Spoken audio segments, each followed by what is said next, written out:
Latest update, इंसानी तारीख में एक नए दौर का आगाज हो चुका है। जिस वक्त मैं वीडियो रिकॉर्ड करवा रहा हूं, इस वक्त आर्टेमिस 2 का mission SLS space launch system, जो उनका ओरायन जहाज है, वो अर्थ के ऑर्बिट में पहुंच चुका है। 3, 2, 1, booster ignition, and lift off. Artemis 2 now bound for the moon. Humanity's next great. Good roll pitch. आज सुबह सक्सेसफुल लिफ्ट ऑफ हुई और कहा गया कि crew Artemis 2 is bound to the moon, humanity's next voyage begin. एक नया सफर शुरू हुआ। 24 घंटे ये जमीन के गिर्द महवर में मैदार के अंदर रहेगा और अगर सब कुछ ठीक रहा, that will be a green light that we are going to the moon. ये एक ग्रीन सिग्नल होगा कि अब मून की तरफ बढ़ना है। 93 बिलियन डॉलर का ये प्रोजेक्ट है, 93 अरब डॉलर का। क्यों? इसलिए कि अब सिर्फ जाना नहीं बल्कि वहां रहना है। It's preparation for permanent presence. Moon base बनने जा रही है वहां पे।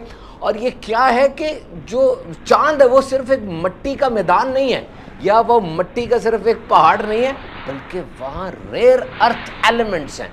ये 17 एलिमेंट्स हैं जो केमिकली तकरीबन सिमिलर है। उसको पूरी दुनिया में इन एलिमेंट्स के पोजेशन के लिए जंग जारी है कि ये टेक्नोलॉजी की हार्ट बीट है। आपके हाथ में मौजूद मोबाइल फ़ोन हो, जो कुछ टेक्नोलॉजी है, उसके दिल की धड़कन ये रेयर अर्थ एलिमेंट्स हैं। और ये चांद पर मौजूद हैं। एंड देयर इज़ वाटर, वहाँ पानी भी है। और फिर सबसे बड़ी बात, ये जो जंग है, USA चाहता है कि चांद के ऊपर उसको सबसे अच्छी जगह पहले मिल जाए ताकि वो वहां कॉलोनी बना सके चाइना से पहले। और फिर इस मिशन के अंदर वो जो 40 मिनट्स का एक ब्लैकआउट आना है, जिस पर पूरी दुनिया की नजरें गड़ी हुई हैं कि जब ये जहाज ओरायन वो चांद के पीछे से गुजरेगा, उस वक्त ये 40 मिनट्स का ल्यूनर फार साइड ब्लैकआउट आएगा। उनका राब्ता जमीन से बिल्कुल मुनक़ते हो जाएगा और उस वक्त इंसान उस जगह होगा कि आज तक कोई नॉर्मल इंसान वहां नहीं पहुंचा जितनी दूर ये जा रहे हैं। बहरहाल याद रखिएगा, चांद पर उतरेंगे नहीं, लेकिन चांद के बहुत करीब से होकर आएंगे कि चांद से सिर्फ 7000 किलोमीटर दूर रह जाएंगे। मिशन का नाम है आर्टेमिस 2 और जो रॉकेट इसके लिए बना उसका नाम SLS है, space launch system. This is the largest and most heavy rocket in the history of Mankind. आज तक इंसानी तारीख में इतना बड़ा और इतना हैवी रॉकेट नहीं बना। It's super heavy. और जिस वक्त लिफ्ट ऑफ हुआ, लोगों के बयान है कि we can feel the power. उसकी पावर लोगों को महसूस हो रही थी। 322 फुट लंबा ये रॉकेट है और इसका वजन 700 हाथियों जितना है। 2 लाख किलोग्राम से भी ज्यादा वजनी ये रॉकेट बनता है। और इसका मोस्टली जो पार्ट है वो फ्यूल पर मुश्तमिल है, यानी पेट्रोल पर। जो भी ये पेट्रोल फ्यूल इसको ईंधन मिलता है उस पर मुश्तमिल है। पूरे एक फुटबॉल ग्राउंड जितना ये रॉकेट है। और इतने बड़े वजूद को खला में लेकर जाने के लिए जो थ्रस्ट, जो बूस्टर इस्तेमाल किए जा रहे हैं वो बहुत पावरफुल है। 40 लाख किलो का थ्रस्ट वो पैदा करते हैं। और ओरायन स्पेसक्राफ्ट दर हकीकत ये वो शिप है, ये वो कैप्सूल है जिसमें ये 4 एस्ट्रोनॉट बैठे होंगे और इसी कैप्सूल को ये रॉकेट जो है वो हवा में लेकर जा रहा है। 1 मिनट बाद SLS स्पेस लॉन्च सिस्टम के इस रॉकेट की स्पीड वो 3540 किलोमीटर फी घंटा हो गई थी। आप अंदाजा लगाएं अपनी गाड़ी और मोटरसाइकिल की स्पीड कितनी होती है, और ये 3540 किलोमीटर फी आवर स्पीड बन गई। और 8 मिनट बाद इसकी स्पीड 28,000 किलोमीटर फी घंटा हो चुकी थी। पेट्रोल कितना इस्तेमाल किया इसने? जो कमर्शियल एयरप्लेन होता है बोइंग 737, पेट्रोल नहीं जेट फ्यूल वो इस्तेमाल करता है और वो तकरीबन 4000 लीटर 1 घंटे में इस्तेमाल करता है। और हमारे इस SLS ने, इस रॉकेट ने, जो आर्टेमिस 2 का रॉकेट है, इसने सिर्फ पहले 8 मिनट में 2,80,000 लीटर लिक्विड ऑक्सीजन और लिक्विड हाइड्रोजन वो एज ए फ्यूल इस्तेमाल कर ली थी। और रॉकेट के उड़ने के पहले 8 मिनट सबकी सांसें रुकी रहीं, सब बहुत ज्यादा एंग्शियस रहे, क्योंकि 8 मिनट के अंदर अंदर रॉकेट ने अर्थ के एटमॉस्फेयर को छोड़ना था। और ओरायन कैप्सूल जो था वो 8 मिनट बाद रॉकेट से अलग हो चुका था, यानी वो रॉकेट फिर अलग होकर जमीन पे गिरा किसी समुद्र में और फिर खुद ही से तबाह हो गया। ओरायन कैप्सूल अब खुद आगे उड़ेगा उड़कर ज़मीन का ऑर्बिट करेगा और सब कुछ ठीक रहा तो फिर खुद ही वो बढ़ेगा चांद की तरफ। अब ये बात सोचने की है कि इतना महंगा रॉकेट सिर्फ 8 मिनट के लिए, ये बहुत ज़रूरी है। ओरायन कैप्सूल को लेके इसी रॉकेट ने जाना है। सिक्योरिटी, सेफ्टी और सारे इंजीनियरिंग के जो प्रोटोकॉल्स हैं उसके साथ होते हैं, वो थ्रस्ट मिलता है। अब बात यह है कि हमारी ज़िंदगी में भी कुछ लोग इसी रॉकेट की तरह होते हैं। वो रॉकेट की तरह हमें ऊपर लेके जाते हैं, लेकिन एक ख़ास वक्त में जाके जिस तरह रॉकेट का कोई काम नहीं था, उन लोगों का भी हमारी ज़िंदगी में कोई काम नहीं होता। अब वो कट जाते हैं या उनका कटना ज़रूरी भी होता है, आगे फ्लाइट हमारी होती है। जिस तरह ये ओरायन कैप्सूल अब 24 घंटे के बाद, जिस वक्त ये वीडियो ऑन एयर होगी उस वक्त भी वो अर्थ के ऑर्बिट में ही होगा, लेकिन फिर 24 घंटे बाद everything will be good. The Orion capsule will head towards the moon. और ये कैप्सूल 4.5 लाख किलोमीटर दूर जमीन से जाएगा। पहली बार इंसान इतनी दूर जमीन से जाएगा अगर ये सब कुछ इसी तरह होता है जिस तरह प्लान है। ओरायन कैप्सूल को बनाने में यूरोप की इंजीनियरिंग का भी बहुत बड़ा हाथ है। ये अब कैप्सूल रॉकेट से अलग हो चुका है और 33 इंजन्स हैं जो कि इसको लेकर आगे बढ़ेंगे।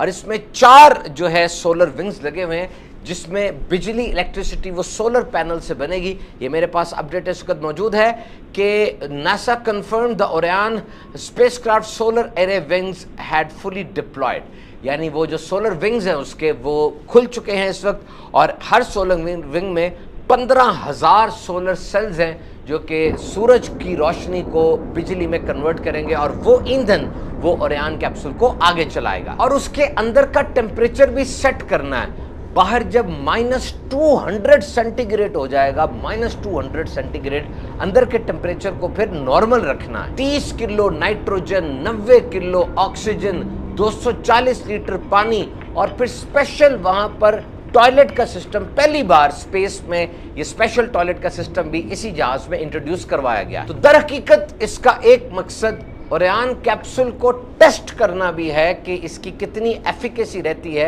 स्पेस में जाकर। So the main mission is to travel around the moon. और फिर ये इतनी करीब चांद के चला जाएगा कि चांद सिर्फ 7,000 किलोमीटर दूर होगा। वहां से वीडियोस, फोटोज बनेंगी। और अपोलो ने 1969 के अंदर इतनी क्लियर वीडियोस नहीं बनाई जो ये बना लेगा, क्योंकि उस वक्त कैमरेज और वीडियोग्राफी, फोटोग्राफी के लिए जो इक्विपमेंट्स थे वो इतने जदीद, इतने ज़्यादा एफिशिएंट और इतने ज़बरदस्त नहीं थे। थोड़ा सा इसको समझने की कोशिश करें, ओरायन कैप्सूल किस तरह सफ़र करेगा। ये हमारी ज़मीन है, प्लैनेट अर्थ, और ये है मून। यहाँ से कैनेडी स्पेस सेंटर से ये लॉन्च हुआ और यहाँ पर इसने 2 चक्कर लगाने हैं। इस दौरान वो चेक करेंगे कि life support system, navigation, communication सब कुछ ठीक है। और अगर सब कुछ ठीक हुआ तो यहाँ से ये चांद की तरफ जाएगा, चांद पे स्विरल डाउन करेगा, उसको घूमेगा और यहाँ पर वो ल्यूनर फार साइड ब्लैकआउट आएगा जिसमें 40 मिनट के लिए इंसान बिल्कुल कट जाएगा। और मेरे पास स्टेटमेंट मौजूद है विक्टर ग्लोवर की। वो कहता है कि ये 40 मिनट्स होंगे जब इंसान पूरी दुनिया से कट चुका होगा, बहुत दूर होगा, मुहीब तन्हाई के अंदर होगा, लेकिन उसके बाद फिर वो चक्कर काट के दोबारा इसी हसल बसल में, इसी हजूम में, इसी हंगामे में दोबारा से आना शुरू हो जाएगा। तो जब ये चांद से गुजर के यहाँ पे 8 का हिस्सा बनाते हुए दोबारा ज़मीन की तरफ आएगा, ये सबसे डेंजरस पार्ट है मिशन का। जिसके बाद ये ओरायन कैप्सूल यहाँ पर आके ज़मीन के अंदर जब दाखिल होगा, 40,000 किलोमीटर फी घंटा की स्पीड से ये तेज़ी से आएगा और स्प्लैश डाउन हो जाएगा पैसिफिक ओशन, बहरुल काहिल में। फिर वहाँ पे हेलीकॉप्टर्स और शिप्स आके उसको सेव करेंगे, उनको बाहर निकालेंगे। और अगर ये सब कहानी ठीक रही, एवरीथिंग विल बी क्लियर, तो फिर मून के ऊपर परमानेंट बेस की बात की जाएगी और इसके बाद फिर मरीख की बारी आएगी। याद रखिए, इंसान टिक के बैठने वाली मखलूक नहीं है। ये बढ़ता है, फैलता है, समुद्रों के अंदर चला जाता है, पहाड़ों पर आबादी बना लेता है, खला में चला जाता है कि अभी इश्क के इम्तिहान और भी हैं, सितारों से आगे जहां और भी हैं। और ये जो खला में जाने वाले लोग होते हैं ना, एस्ट्रोनॉट, टेक्टोनॉट और कॉम्सोनॉट, इनकी ट्रेनिंग बहुत ज़्यादा टफ होती है, बहुत टफ होती है। ये बैफत इंजीनियर भी होते हैं, पायलट भी होते हैं, फाइटर जेट के पायलट भी होते हैं, डॉक्टर भी होते हैं, खाना पकाने वाले भी होते हैं। अच्छा, ये आर्टेमिस 2 वालों को जो खाना है ना, इसमें कैनेडियन फूड भी शामिल किया गया है। अब ये खाना जो है ना, सील्ड पाउचेस के अंदर होता है, कैन्स के अंदर होता है, वैक्यूम पैक्स में होता है और थर्मोस्टेबलाइज्ड फूड होता है, डिहाइड्रेटेड होता है। यानी छोटे पाउचेस के अंदर, कैंस में, और उसमें से पानी निकाल लिया जाता है। वहां जाके ये ओवन्स के अंदर जो उसको गर्म करते हैं तो फिर उसमें पानी ऐड करते हैं, यानी डिहाइड्रेट को रीहाइड्रेट करते हैं। इस तरह उसको प्रोसेस किया जाता है। जीरो ग्रेविटी पे जब पानी आपने पीना है तो आप स्ट्रॉ में पिएंगे, वरना पानी सारे का सारा फैल जाएगा। तो ये 4 एस्ट्रोनॉट्स हैं, इसमें कैनेडियन जर्मी हैंसन है, 3 अमेरिकन है, रीड वाइसमैन, विक्टर ग्लोवर और क्रिस्टीना कॉक। रीड वाइसमैन ये कमांडर है, पहले भी आईएसएस पे रह चुका है, नासा एस्ट्रोनॉट ऑफिस का चीफ है। विक्टर ग्लोवर ये यूएस नेवी का टेस्ट पायलट है, फर्स्ट मैन विद कलर ये एस्ट्रोनॉट है जो ट्रेवल कर रहा है for in the space. Canada की पहली बार नुमाइंदगी हो रही है स्पेस पे जनाब जर्मी हैंसन के जरिए, और ये वो शख्स है जो फाइटर पायलट था, पहले कभी स्पेस में नहीं गया। क्रिस्टीना कोक ये इंजीनियर है, फिजिसिस्ट है, और पहले भी लॉन्गेस्ट कंटिन्यूस स्पेस फ्लाइट का इसका रिकॉर्ड मौजूद है। और ओरियन के अंदर स्लीपिंग बैग्स लगे हुए हैं, खास तौर के स्लीपिंग बैग्स जिसमें ये अपना सोना जागना वगैरह सारा मामला करेंगे। So this is one of the most historical and groundbreaking movement for humanity। जब नील आर्मस्ट्रांग ने पहला स्टेप लिया था 1969 में, तो कहा था that one small step for man and one giant leap for mankind। ये इंसान के लिए तो छोटा कदम है, लेकिन इंसानियत के लिए बहुत बड़ी छलांग है। और जनाब उस वक्त से अब तक बड़ी बड़ी छलांगें लगी हैं। हबल टेलीस्कोप बना है 1990 के अंदर, जो 540 किलोमीटर ऊपर खला के अंदर है। लाहौर से इस्लामाबाद का सफर 380 किलोमीटर है, कराची से सखर का सफर 490 किलोमीटर है। और हबल सिर्फ आसमान को नहीं देखता, बल्कि वक्त के पर्दे हटा देता है। इतनी दूर तक वो देखता है कि यूं समझे उस कहकशां का टाइम माजी के अंदर होता है अभी, और हम उसको पहले से देख रहे होते हैं। इस तरह से इसकी कॉन्फ़िगरेशन है। और फिर आईएसएस इंटरनेशनल स्पेस स्टेशन, ये क्या है? लारी अड्डा समझ लें आप, यानी वहाँ बसें खड़ी होती, लोग आ जा रहे होते हैं। तो ये इंटरनेशनल स्पेस स्टेशन 1998 के अंदर बना था।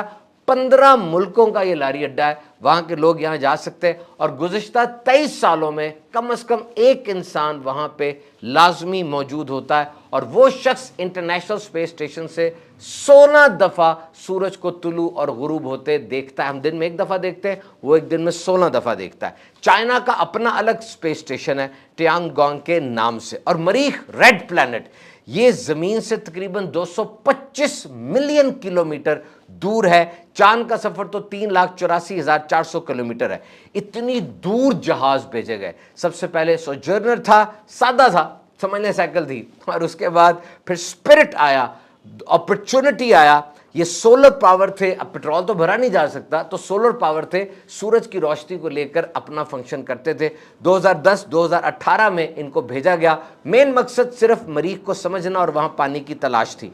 फिर क्यूरोसिटी आया। क्यूरोसिटी ये न्यूक्लियर पावर्ड था, और फिर इस वक्त परसवेरेंस वहाँ मौजूद है, न्यूक्लियर पावर्ड रोवर है। इस वक्त भी जब मैं वीडियो रिकॉर्ड करा रहा हूँ वो मरीख पर घूम रहा है। उसका रोबोटिक आर्म भी है, वो वहाँ पर मरीख की चट्टानों को वो इकट्ठा कर रहा है। और सबसे बढ़कर इसकी अपनी एक लेबॉरेटरी है, और एक ड्रोन, इसका हेलीकॉप्टर भी है जो कि इंजेनिटी के नाम से है। वो हेलीकॉप्टर उड़ता है और उसकी कार्रवाई यहाँ ज़मीन पर नोट भी की जाती है। ये ड्रिल भी करता है, एनालाइज भी करता है, उस मिट्टी को देखता भी है, और मरीख की कार्बन डाइऑक्साइड को ऑक्सीजन में भी तब्दील कर रहा है, यानी बाद में जाने के लिए वो राहें हमवार कर रहा है। तो जनाब ये है ज़मीन से चांद पर जाने का एक सफ़र। देखिए ये सही तरीके से मुकम्मल होता है, और उसके बाद इंसान आर्टेमिस 1, आर्टेमिस 2 और फिर आर्टेमिस 3 के ज़रिए चांद पर उतर पाता है कि नहीं। बहरहाल कुरान मजीद के अंदर आया, तुम ज़मीन के सिरों से बाहर निकल जाओगे और जहाँ भी जाओगे अपने रब को पाओगे।